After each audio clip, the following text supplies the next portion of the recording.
got liftoff first. Moves are on the board, and I've got Danny Rand here with me. Danny, you were just outside. Crazy scenes going on and a crazy position as well. What's the mood like first? The mood out there was tense. There's actually a pretty good-sized live crowd out there. You just couldn't really hear them. Everyone was being really quiet and on the wall that never got on camera, I don't think. But the players were dialed in, and unlike last night, where Magnus was making a lot of moves on the board, he was actually being stoic and not pushing a lot of pieces, maybe worried Fabi could peer across the room. But we've already got action, and it's funny because I talked to Fabi while you and Maurice were breaking it down and got his thoughts on the position.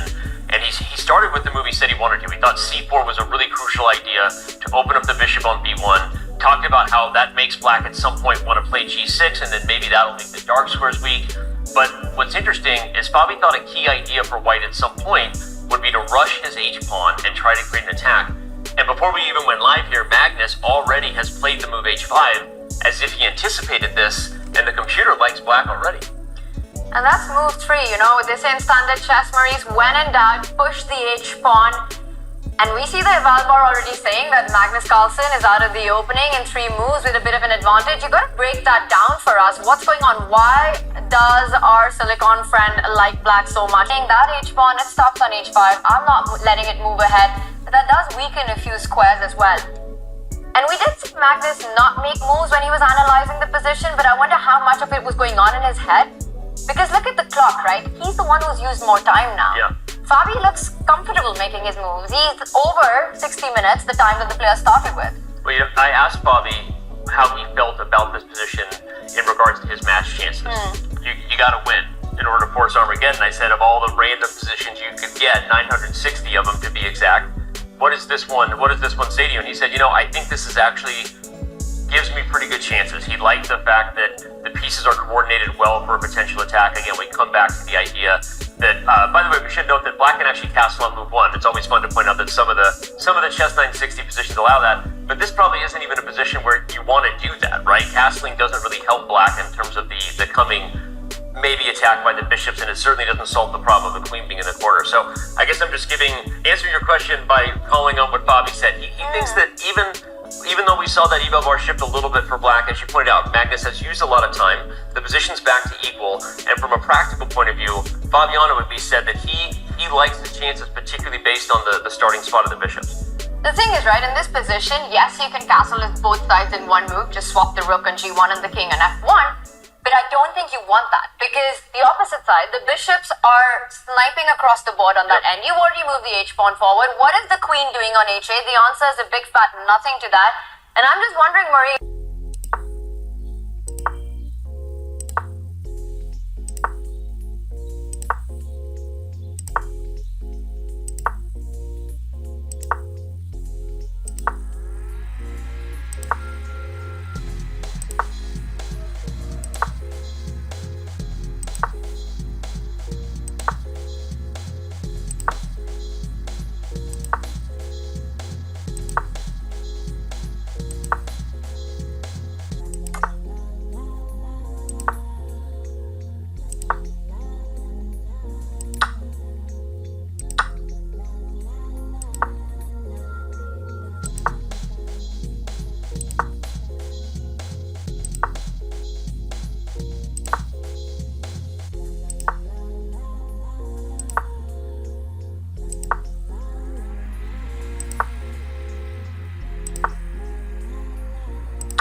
because Fabi knows that the moment you push this pawn, you might as well just extend your hand and offer the draw, because the king will officially have no more checks, whether they're coming horizontally or laterally.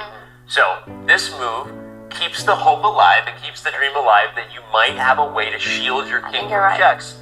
Even if it's still a draw, at least you're making Magnus work for it still. He continues. He does it. Every time the rook and the king line up with this discovered check that you're talking about, Magnus sidesteps it on the other rank. If the king runs over, I guess there are a couple options. You might actually just be able to bring the king over at this point and get to the other way you draw these rook endings when it's a corner pawn. Yep. Isn't it easiest to bring the rook to f6 and then just start checking again? Yep. Yeah.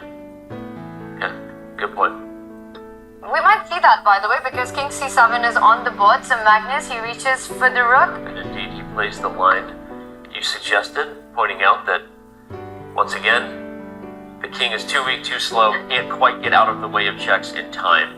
If you push a7, we get the same idea. By the way, again, a7, now the king is close enough to win. So you can't do that. One thing I'd like to point out, given that we've exhausted everything about the chess board itself, is Magnus's attitude. Yeah. You don't see him leaning back. You don't see him bored. You don't see him thinking, why don't you just give me the draw already? Look at his body language, saying, I remain focused. I'm not, whatever I'm going to do, I'm going to just make sure that I don't split here. I did make mistakes earlier in the game, but even in this position, which we can see is dead drawn, and many of us would be like, yo, why don't you just give me the draw? What are you doing? Why are you still playing? Magnus is eyeballing everything. The closer he gets to the finish line, the more he knows it's just a draw. And now Bobby just played a move that's pointlessly a draw. Just and we'll see the handshake. Here it is, and we get Here the it handshake. is. Magnus Carlsen wins the Grand Slam Tour of 2025-2026 Freestyle Launch Event and $60,000 with it.